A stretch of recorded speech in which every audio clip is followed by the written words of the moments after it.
Dear Kambu, it's such a great honor to have you here to give us such a wonderful speech.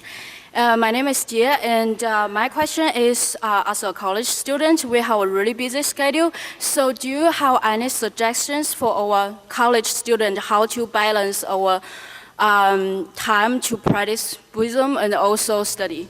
Thank you.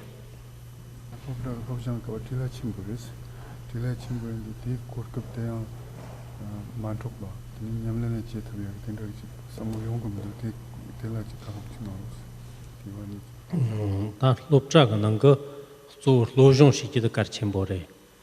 때는 로종 시기 저르드 냠는 가나 강성 시나요. 회나 다리 난디 나모야르잖아 란지다 납디 마라 냐교 때는 같이 시세세이네요.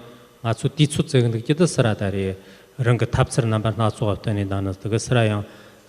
그거 외시시 다리 총제 근데 조 셈라로 오늘 존지당 담발라 다리가 그거 냠린 나다 로종 나다 강양 다리가 고르고 쇼르고 말에 녜때는 조 셈식다는 조 존지요니나 다때 판천 다리가 가르와다나 대비전다나 지가 접기 말에 삼고.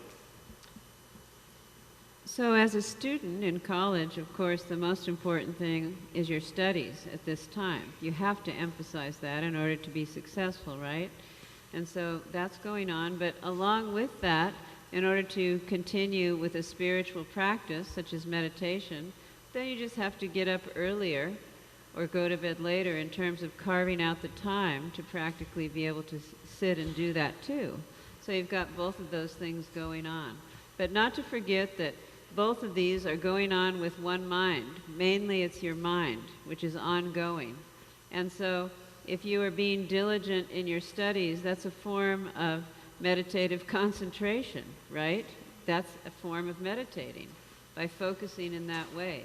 And so by having a focused study that is able to produce knowledge and accomplish its goal through mental strength, through exertion, this is also meditation practice. So in a way, you're combining them too. Yeah, thank you so much.